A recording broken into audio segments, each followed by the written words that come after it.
Oke, selamat sore teman-teman.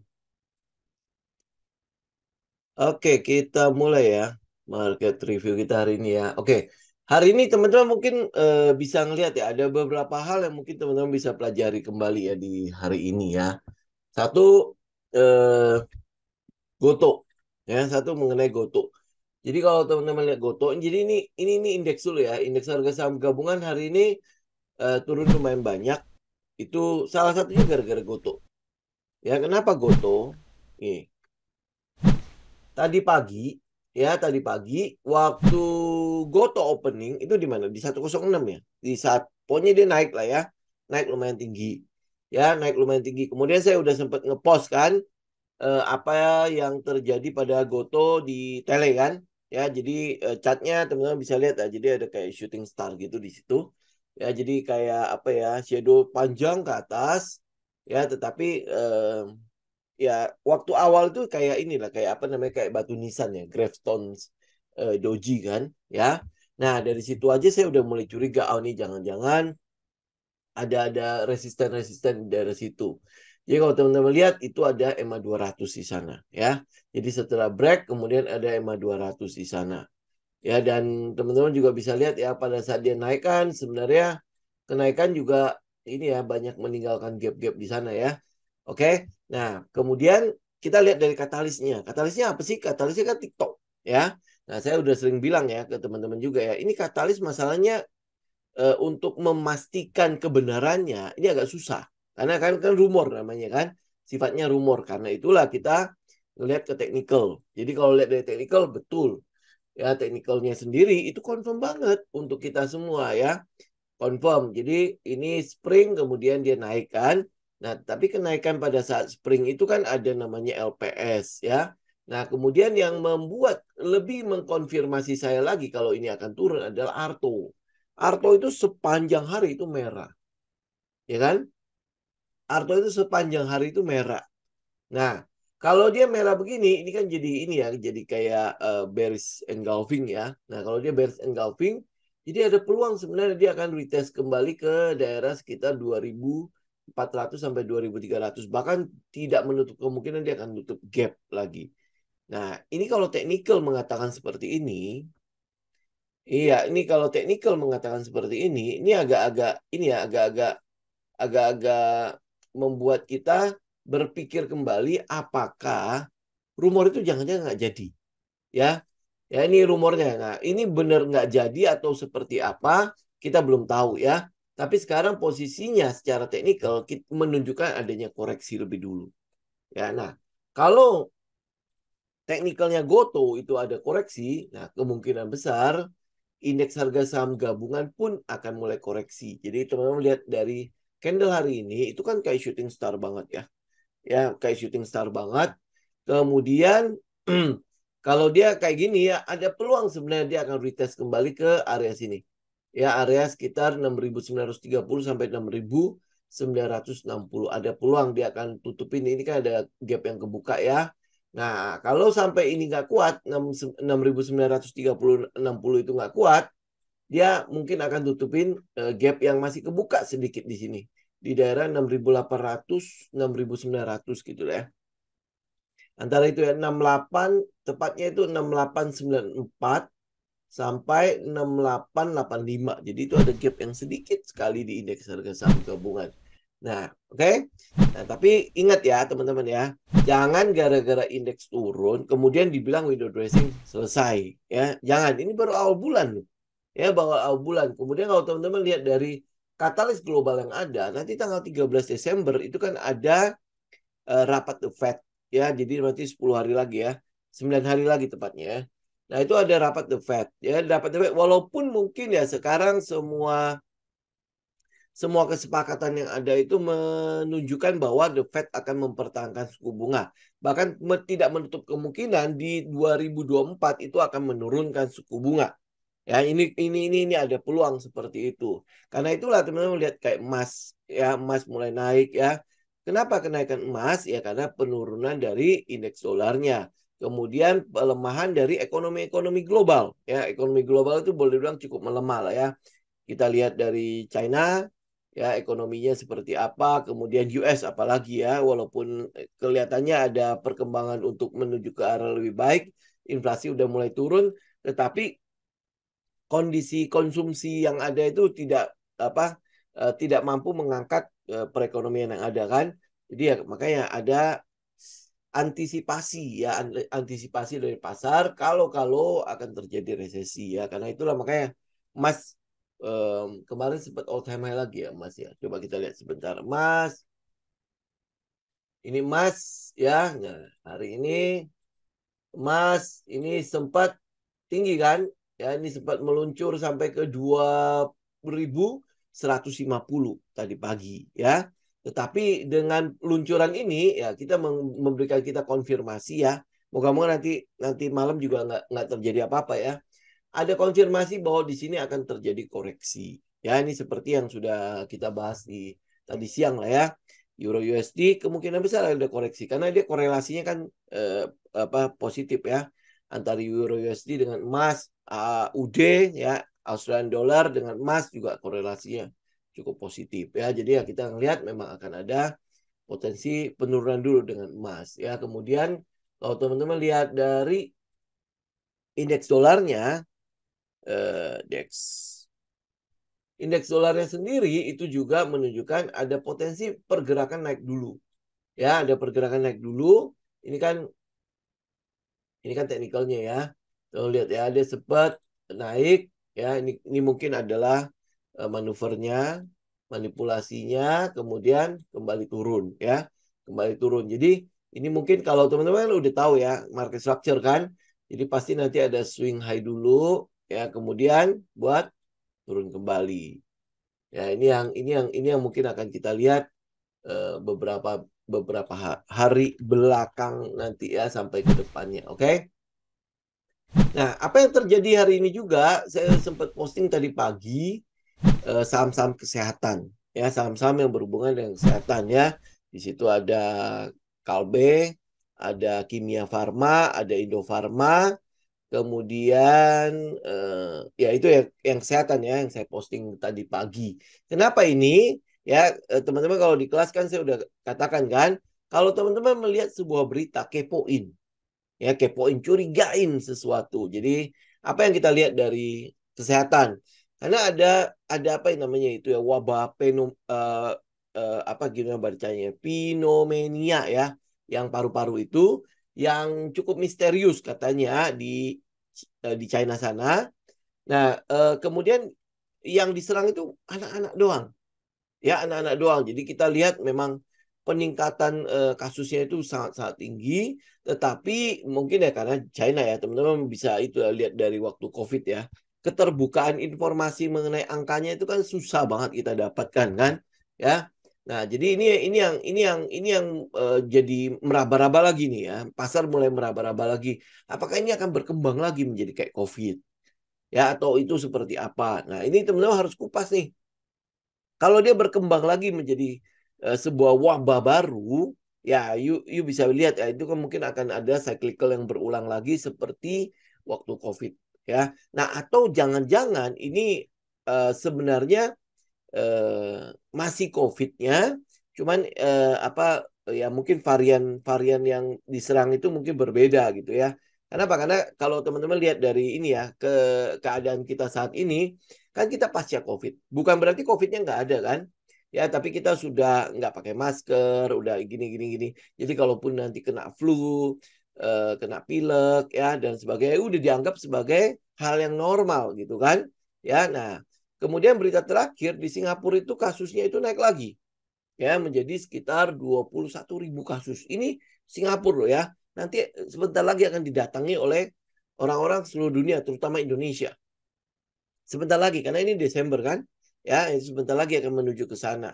Kemudian yang kita baca lagi adalah US sama Eropa juga udah mulai kena nih wabah yang fenomenia ini, yang paru-paru ini.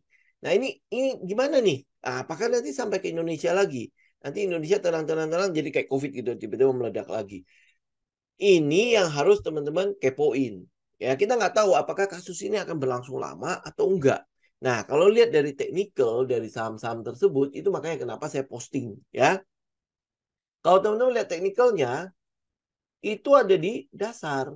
Itu ada di dasar. Jadi ya sangat punya peluang untuk bank gitu loh.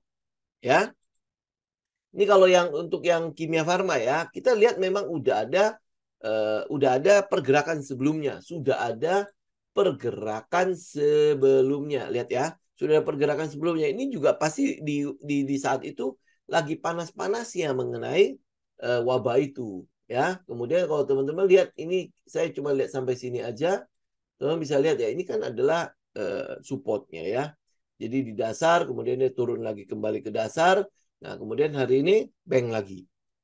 Ya, ini apa? Kenapa ini? Gitu loh ya. Makanya saya post ya. Saya post waktu tadi pagi. Nah, di sini ada EMA 200. Jadi nggak usah buru-buru untuk masuk ke dalam situ. Lu tahu dulu alasannya, pegang dulu semua datanya, baru action. Ya, jangan seperti orang-orang yang belum ikut kelas. Pokoknya kalau post masuk dulu, masuk dulu. Soal data-data belakangan. Nanti kalau udah di dalam bingung gitu loh. Ini nanti gue harus bagaimana? Apa yang harus gue lakukan? Bla bla bla segala macam. Jangan seperti itu lagi ya. Ini besok juga masih ada kemungkinan besar dia akan ada koreksi dulu. Ya teman-teman bisa lihat ya volume hari ini kan cukup tinggi. Kemudian Indofarma ini mungkin rada-rada gorengan lah ya untuk Indofarma ya. Teman-teman bisa lihat ya beberapa hari sebelumnya itu terjadi satu volume yang sangat tinggi di situ. Ya kemudian hari ini naik lagi. Ya hari ini naik lagi. Mungkin nih kalau Indofarma mungkin masih ada potensi untuk naik kembali ya. Masih cukup jauh EMA 200-nya. Jadi resistennya masih cukup jauh nih.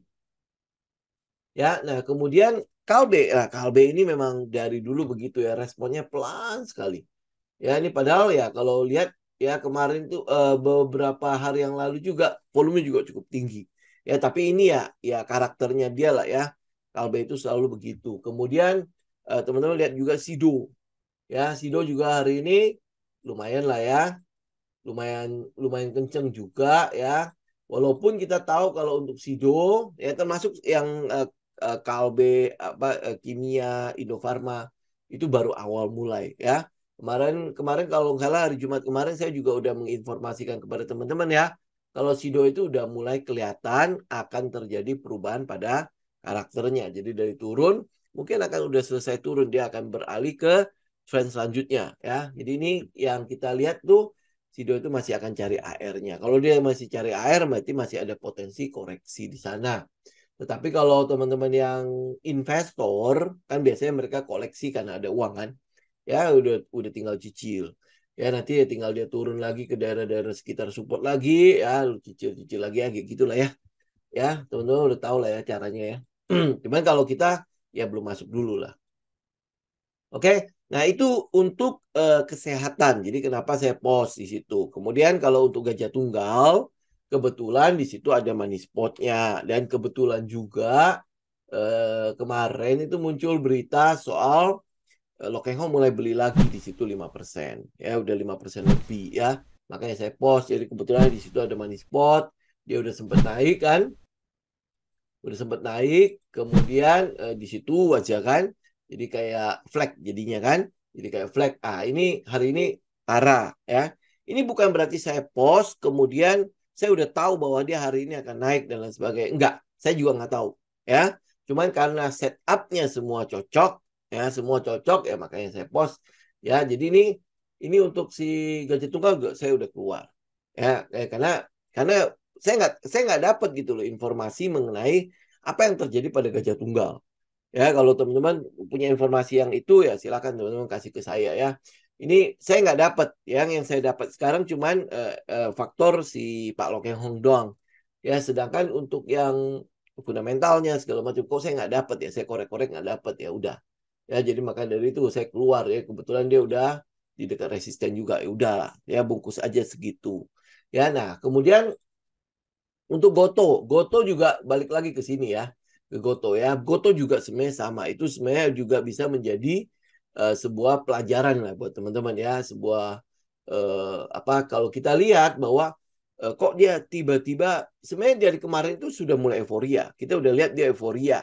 Euforia dalam arti ada yang sudah mulai termakan oleh media ya. Jadi ini kayaknya sih udah mau deal nih, udah mau selesai nih dan lain sebagainya. Tapi pergerakannya terlalu cepat. Jadi kemarin itu naik sekitar 12% lebih ya.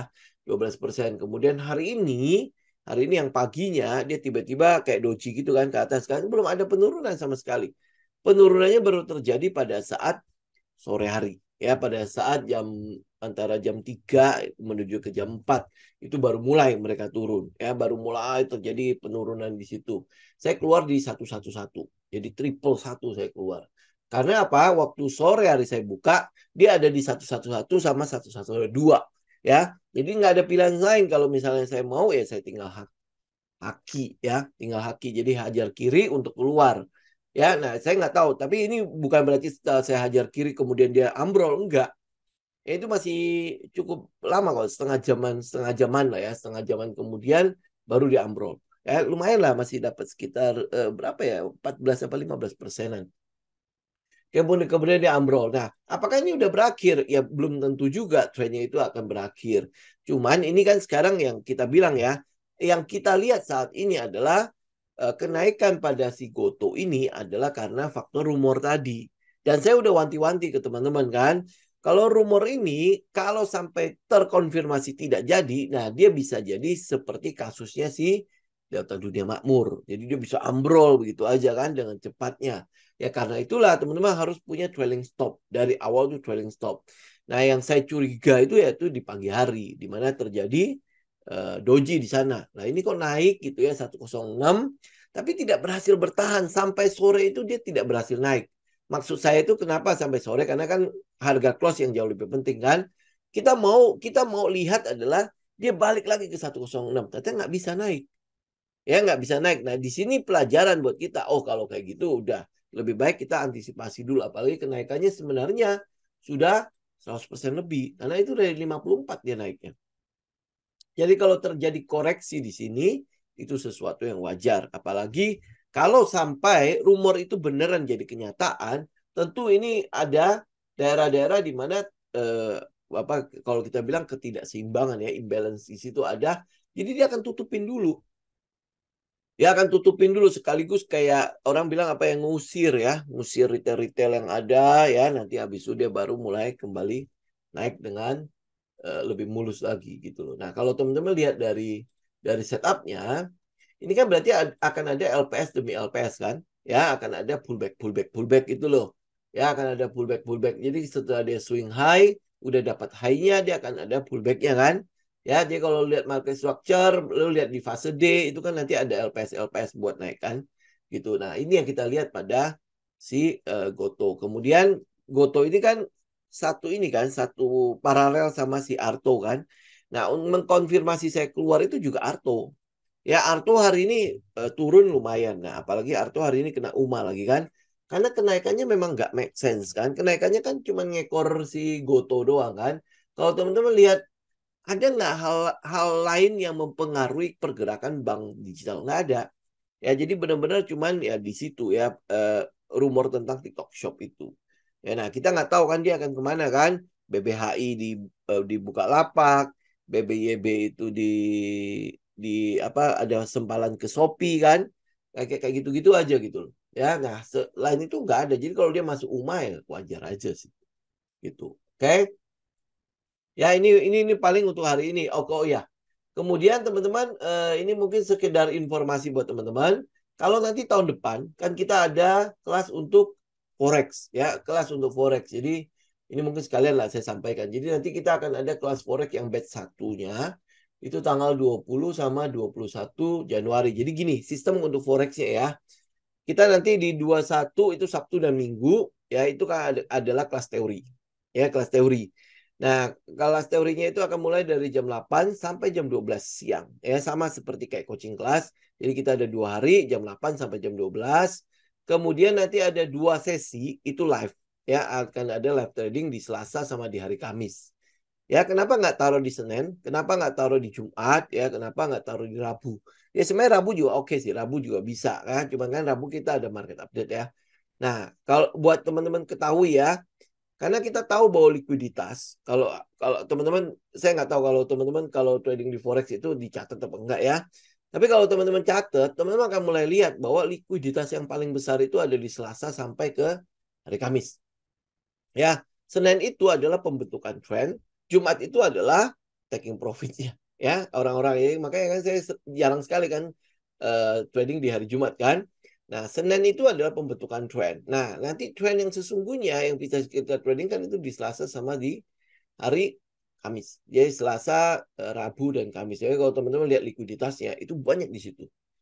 Ya, nah, dari mana saya tahu? Ya dari pengamatan. Mau nggak mau lah ya. Makanya kan kenapa kita nggak langsung tiba-tiba langsung buka kelas ya. Karena kan saya butuh mengumpulkan eh, apa bahan-bahan yang bisa kita pelajari. Kemudian kira-kira setup apa untuk forex yang mungkin lebih sering nongolnya ya. Nah, salah satunya adalah soal AMD. AMD itu sebenarnya apa sih? Sebenarnya cuman ini juga bahasa yang ada di pasar kok. Kalau saya sebutin ini teman-teman pasti tahu itu setupnya siapa. Ada namanya AMD itu adalah accumulations, manipulations, dan direction atau teman-teman juga mungkin bisa sebut itu sebagai distribution. Ya, ini adalah Wyckoff. Cuman bagaimana cara melihatnya?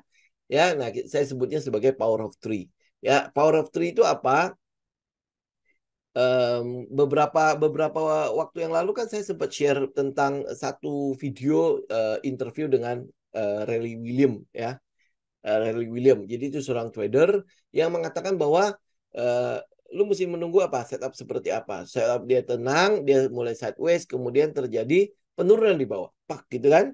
Ya kemudian dia dengan cepat naik ke atas. Nah itu adalah power of three. Di mana di situ ada accumulations, kemudian terjadi spring. Ya spring itu kan sebenarnya adalah manipulasi market kan? Ya kemudian habis itu directionnya, pergerakan yang menuju ke tempat arah yang sebenarnya. Itu yang saya kejar untuk setup di forexnya. Ya, nah kenapa dia bisa live trading? Kenapa di saham nggak bisa? Karena di saham kita nggak scalping kan, ya. Kemudian kita nggak bisa menggunakan time frame yang kecil, likuiditasnya nggak cukup untuk di saham, ya. Nah, sedangkan kalau di forex, kenapa kita bisa live? Live-nya juga dari jam 8 malam ya. Ya, kenapa jam 8 malam? Karena itu jam ramainya ya jam ramai ya jadi makanya kalau teman-teman lihat kita tradingnya di jam berapa aja ini nggak perlu harus setiap hari kok kita tradingnya nggak perlu juga kita pantengin sampai sampai apa dari jam 6 pagi sampai nanti jam lima pagi lagi nggak saya teman-teman kalau tahu saya di saham teman-teman juga pasti tahu bagaimana gaya saya di forex kita nggak perlu melakukan hal seperti itu karena ada jam-jam ramainya kita tahu di mana jam-jam ramainya dan yang kita lakukan juga bukan murni scalping, tetapi lebih ke arah swing. Ya, lebih ke arah swing. Kalau sampai bisa dipakai buat position, ya kita pakai position. Tapi kalau nggak bisa, ya nggak usah dilakukan. Kita bisa positionnya di saham saja. Ya, nah itu ya. Jadi ini akan mulai kita buka pendaftarannya dari tanggal 20 sampai 21 Januari itu tanggalnya ya. Teman-teman bisa save itu. Ya, jadi kurang lebih kayak gitu. Jadi yang kita pelajari itu adalah soal identifikasi likuiditas. Ini penting. Kenapa? Karena market itu kan selalu mencari likuiditas kan. Ya, entah itu di likuiditas buy, likuiditas sell, itu sama. Kalau teman-teman belajar Wyckoff pasti tahu lah soal likuiditas. Itu makanya sering kita pelajari. Nah, likuiditas itu ada di mana? Itu ada di SNR, SND, ada satu lagi adalah gap. Ya, ada lagi gap. Ya, kemudian yang kita lihat trend itu market structure. Dan jangan lupa, walaupun teman-teman kita semua udah tahu lah bagaimana cara kita membaca technical dan lain sebagainya ya. Nah, tetapi yang paling penting itu apa? Risk management. Selalu, lu mau dimanapun lah ya. Kenapa kita selalu menekankan risk management? Karena risk management ini akan memproteksi mental lu. Itu penting sekali. Ya, agar lu bisa ngikutin trendnya apa enggak, lu bisa benar-benar follow up trading plan-nya apa enggak sampai benar-benar selesai. Ya, dan kalau teman-teman lihat di forex, kita akan lebih banyak bermain di price actions. Ya, kita akan lebih banyak bermain di technical, walaupun nanti fundamentalnya pasti ada. Ya, walaupun fundamental pasti ada, pasti kita lakukan di situ. Karena forex itu selalu ada fundamentalnya. Gak beda kayak teman-teman kenapa saya nggak trading di crypto dan sebagainya. Nah, itu fundamentalnya kita nggak bisa cari. Ada yang bilang oh fundamentalnya ada dan segala macam. Tapi menurut saya kok nggak masuk ya? Ya underlying asetnya kok kalau fundamentalnya seperti itu kok nggak masuk ya. Tapi kalau nih misalnya kita bilang di forex, underlying asetnya jelas. Ya, di situ ada cadangan devisanya pemerintah, di situ ada kegiatan ekspor impor, bla bla bla segala macam itu jelas gitu ya. Nah, makanya teman-teman kalau lihat dari saham bagaimana alurnya kita di forex juga pasti begitu. Kita pasti ngelakukan hal yang sama. Ya, cuman dia lebih singkat ya. Jadi karena itulah kalau di forex teman-teman akan lebih aktif menganalisa. Ya, kalau udah di forex, saya yakin banget teman-teman kalau kalau ngelihat price action pasti jauh lebih berbeda lah. Ya. Nah, teman-teman juga bisa lihat saya, ya, lihat saya. Waktu waktu saya belum ngomong soal forex, ya, waktu saya sebelum ngomongin forex, teman pasti yang lihat ya price action saya itu paling ya cuma begitu-gitu aja ya. Maksudnya kalau dia nggak sesuai dengan setup-setup yang ada ya sudah saya nggak akan ngomongin soal swing lah segala macam, nggak bakalan ngomong itu. Tapi karena teman-teman dari sinilah kita mulai lihat ya tingkah laku market segala macam. Kenapa saya bisa keluar dari Goto dulu, keluar dulu gitu ya. Kenapa kenapa kita bisa misalnya udah 90 derajat, lebih baik kita coba out dulu ya untuk kayak KETR kan. KETR kan sebenarnya teman-teman hari ini sebenarnya udah bisa masuk. Ya, nah saya nggak tahu nanti besok bakalan turun apa enggak. Karena itu adalah daerah yang kita tunggu kan. Ya, KETR. Ya. Nah, itu adalah potensi dari forex ya. Nah, habis itu kalau teman-teman lihat forex pasti risikonya gede kan. Nah, bagaimana caranya? Makanya kenapa saya menekankan risk management di sini. Penekanan kita pada risiko. Ya, penekanan kita pada risiko. Kemudian goal lu di forex, tujuan lu di forex itu harus clear, harus jelas banget. Ya, itu jangan selalu beranggapan sama kayak teman-teman di saham lah ya. Jangan selalu beranggapan bahwa ini akan membuat lu cepat kaya. Kita enggak itu dulu. Yang kita mau lakukan itu adalah selalu bagaimana gue bisa konsisten dulu dengan aturan. Ya, konsisten dulu dengan aturan. Aturan apa? Aturan tentang resiko gua. Aturan tentang input gua. Input itu loh, input kayak modal segala macam. Itu penting sekali. Ya, kenapa? Karena kalau input lu benar, output lu pasti benar. Ya, ini nanti saya akan ulangin terus ya. Input lu benar, output lu pasti benar. Ya, input lu benar, output lu pasti benar. Ya, nah kalau soal modal, kalau modal mah teman-teman tahu lah kalau di forex itu tidak sebesar yang dilakukan di saham ya teman-teman. Ya kalau misalnya inputnya benar, uang kecil itu bisa jadi uang gede. Ya bahkan kalau teman-teman lihat di forex saya lebih lebih ke arah untuk pemenuhan kehidupan sehari-hari. Ya biaya untuk hidup sehari-hari itu saya lebih lebih masuk ke forex ya. Sedangkan untuk di saham itu kan teman-teman tahu ya ikutin trend itu kan nggak bisa sebentar doang. Ya, itu bisa berbulan-bulan kan. Kan ada yang nanya saya, uang makan dari mana? Apakah cuma dari kelas doang? Lu bisa lihat kelas kita itu setahun cuma berapa kali. Ya, dengan gaya hidup saya, masa iya? Habis apa dari kelas itu saya bisa cukup untuk gaya hidup saya? Enggak, ya. Pasti ada, saya dapat dari dividends, saya dapat dari ini, ya, mulai 2 tahun belakangan inilah, sudah mulai ada sedikit tambahan dari Forex. Ya, nah, ini ya tahun ini ya oke saya cukup memberanikan diri kerjasama sama MEFX ya. MEFX itu adalah broker yang dulunya namanya Monex ya, dulunya namanya Monex ya. Kenapa saya pakai broker lokal? Sebenarnya ada kita pakai juga broker yang luar ya, teman-teman tahu kan kita pakai IG. Cuma ini kirim uangnya kan ya jelas ya itu kan paling dekat itu kita harus kirim ke Singapura ya, Singapura karena dia nggak ada di basisnya di Indonesia, sehingga teman-teman ya mau nggak mau kirimnya ya dari ini apa telex ke Singapura, Standar Chartered Singapura ya. Nah, itu paling dekat ya, paling dekat ke situ. Kemudian ya mereka bermainnya di falas ya. Sedangkan kalau di Monex itu kursnya itu bisa bisa teman-teman patok berapa gitu. Ya itu. Ya, kemudian kalau teman-teman kita juga udah cukup ya. Kemarin kan saya masih ngetes ya si Monexia itu bisa nggak ya uang gede, uang uang uang kecil, uang kecil sih gampang lah ya untuk tarik menarik oke lah, gampang lah. Nah, sampai ke uang gede. Ya, sampai ke uang gede. Nah, saya baru baru sekitar paling gede itu yang saya tarik itu sekitar 100 jutaan. Itu oke masuk ya. Jadi ya udah clear ya, kita nggak perlu harus sampai yang gede-gede banget ya. Nah, artinya dengan uang 100 juta aja saya ketarik gitu ya. Oh ya udah, saya udah cukup aman lah ya. Tetapi yang teman-teman perlu lakukan di forex ini adalah karena kita kerjasama sama si si MEFX ini ya, memang kita nanti akan live tradingnya juga dengan MetaTrader-nya si MEFX. Oke, jadi ya mau nggak mau harus buka akun di situ. Ya biar ini, soalnya kan mereka yang subsidi saya kan. Jadi ya mau nggak mau nanti saya juga apa ya hitungan sama mereka. Ya, nah kemudian modalnya berapa? Sebenarnya nggak gede. Teman-teman bisa mulai dengan uang 1 juta. Ya, buka posisinya 0,01 lot pasti Pak. Ya pasti segitu. Ya, ini modal paling kecil 0,01 udah nggak mungkin lagi yang lain ya. Nah, nanti eh, keterangan lebih lanjutnya ya, teman-teman bisa hubungi admin lah ya. Biar admin yang jelasin lebih lengkap lah ya. Oke? Oke ya. Nah, ini sebelum saya tutup ya, teman-teman, saya mau ingetin lagi satu ya. Kalau apa yang kita sebut di sini jangan ditelan mentah-mentah. Analisa dulu, ingat stop dulu ya, stop. Ya, stop. Nah, baru habis itu lihat nanti ini pegang datanya, dicek alurnya kan, katalisnya ada enggak, fundamentalnya gimana. Kemudian ya lu bisa ground checking, teknikalnya gimana, baru lu bikin risk management, trading plan, baru lu action. Ya, jangan jangan apa dengan oh ya udah gue ikut ya, ikut ya. Saya juga nggak tahu saham-saham yang kita pilih itu benar nggak dia langsung naik. Nah, ini kebetulan aja hari ini naik berapa ya? Eh, apa KF Indofarma naik ya, Kalbe kan enggak ya. Kemudian Gajah Tunggal ARA hari ini ya, kemudian apa lagi? Ya WH kan enggak ya dan sebagainya. Itu bukan bukan berarti sesuatu yang pasti begitu udah disebut oh langsung naik, enggak juga gitu. Enggak.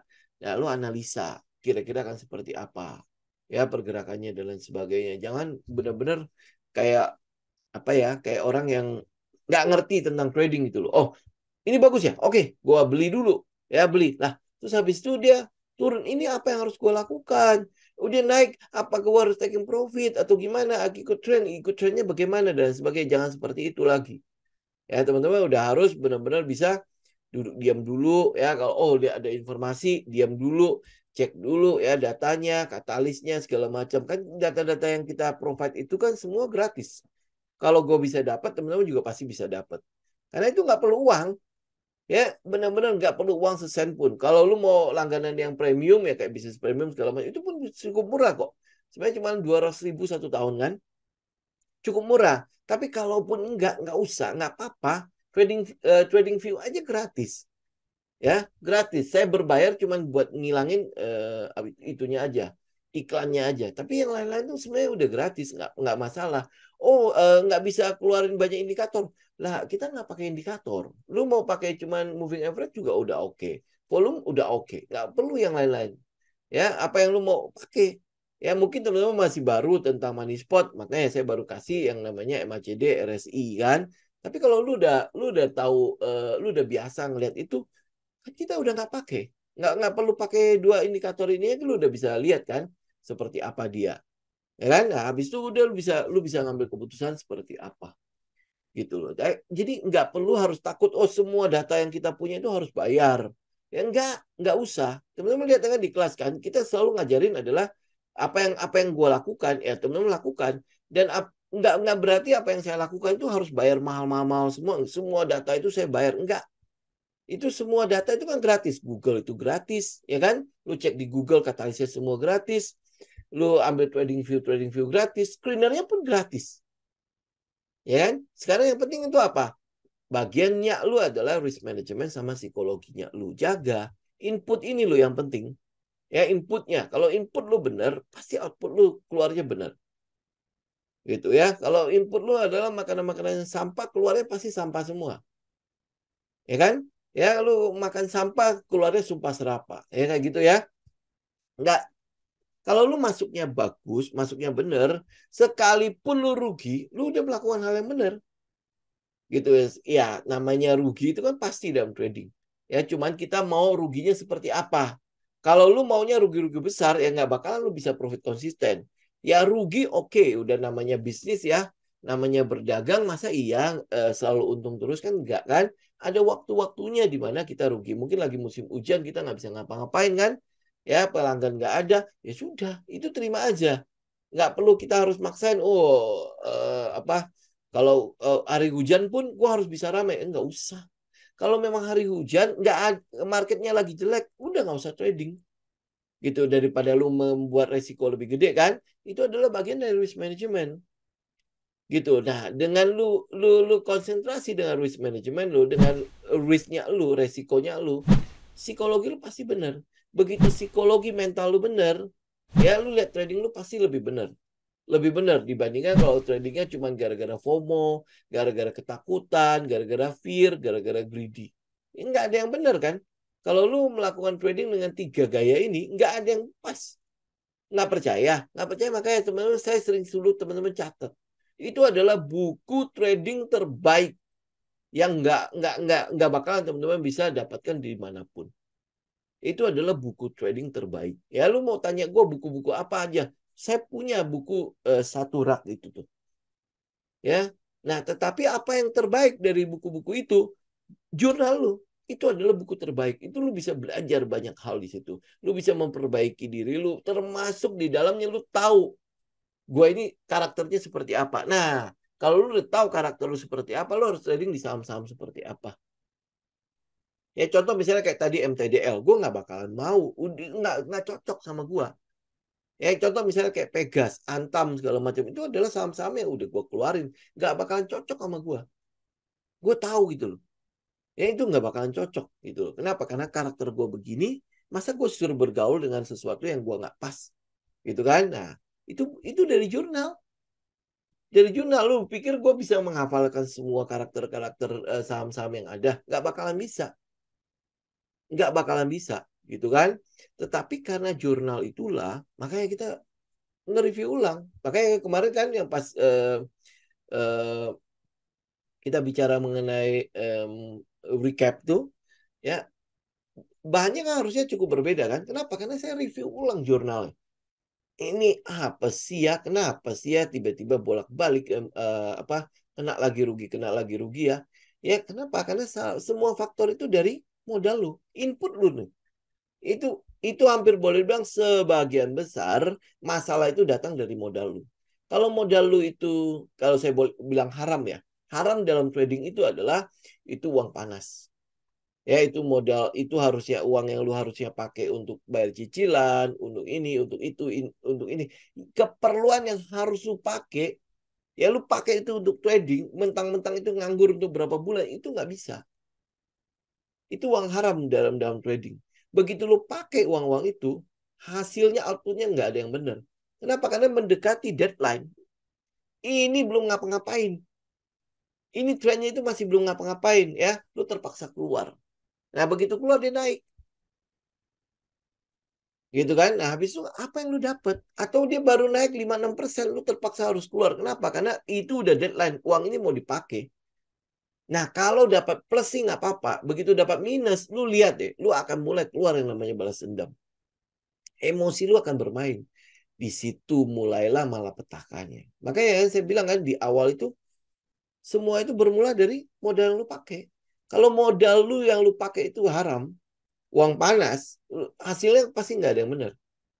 Pasti nggak ada yang pas gitu loh. Nah, jadi makanya kan saya tekankan kan, jangan jangan malu dengan modal lu kecil. Jangan malu, tetapi modal yang lu pakai walaupun dia kecil, itu halal gitu loh. Maksudnya halal itu uang yang sedingin-dinginnya. Memang gue nggak pakai, gue lakukan compounding di situ. Ya masih ingat nggak rumus 72 kan? Ya, di mana berapa lama uang lu akan bertambah. Ya, nah bagaimana caranya ya di returnnya lu. Tapi kalau misalnya lu bisa pakai uang dingin, return lu pasti bisa gede. Pasti bisa besar. Bagaimana lu bisa, misalnya contoh kayak S hardware. Memang iya oke saya nggak dapat bagel lah ya. Akhirnya keluar di sekitar 80%. Itu oke gitu loh. Tapi saya ikutin dari kapan? Dari April loh tahun ini sampai baru keluar di November. April November itu berapa lama? Ya itu sekitar 5 bulanan. Enggak, itu lebih ya, sekitar 7 bulan. Teman kebayang nggak kalau saya pakai uang panas? Ya di mana setiap bulan itu saya harus, waduh ini udah deadline nih, keluar, keluar, keluar, keluar. Dapat nggak saya 80% cuma duduk diam doang 80? Ya pasti nggak dapat. Gitu kan, lu selalu mengharapkan kayak misalnya oh ada yang kayak ACST nggak ya, tiba-tiba pang gitu langsung 70%. Ada yang tekin nggak ya, tiba-tiba pang bisa dapat 50%. Gitu kan, ada yang kayak KTR gitu, begitu masuk dia langsung 14%, bahkan dia sampai naik sampai 21% lebih kan. Lu selalu maunya yang kayak gitu gitu loh. Ya, market kan tidak pernah tidak akan ngikutin keinginan kita. Tapi kalau lu siap, nah ini yang ini loh, yang godek-godek di depan kita yang lu tinggal jambak-jambak doang, gitu kan? Pasti dapat gitu loh. Yang penting lu siap gitu loh. Ya, teman-teman yang di IG nantilah kita cerita soal yang jambak-jambakan ya. Ya pasti ada, pasti kesempatan itu teman-teman pasti dapat gitu. Nah, tinggal apa? Input lu benar, kemudian lu analisa dengan benar. Kesempatan itu nggak ada yang namanya, kalau motivator bilang gini ya, kesempatan cuma datang sekali, kalau lu nggak ngambil nggak bakal datang lagi ya. Nah, kalau saya bilang kalau di trading kesempatan selalu ada, setiap hari ada. Yang penting apa? Lu siap. Makanya kan dibilang kan keberuntungan itu bukan sesuatu yang nggak bisa lu buat. Keberuntungan itu adalah persiapan yang ketemu kesempatan. Ya, kalau kesempatan nongol terus lu nggak siap. Ya itu makanya dia begitu balik badan kan kepala belakangnya licin. Gimana lu mau jambak dia? Nggak bisa. Ya nanti kapan-kapan lah ya saya cerita di IG ya soal dewa keberuntungan itu ya. Nanti hari Rabu ya kita cerita ya soal jambak-jambakan ya. Ingatin saya ya. Oke? Baik teman-teman kita ketemu lagi nanti di hari Rabu ya. Ingat ya selalu dianalisa ulang ya. Jangan 100% percaya sama saya. Oke? Baik teman-teman thank you untuk waktunya. Kita ketemu lagi. Saya Jim pamit ya. God bless.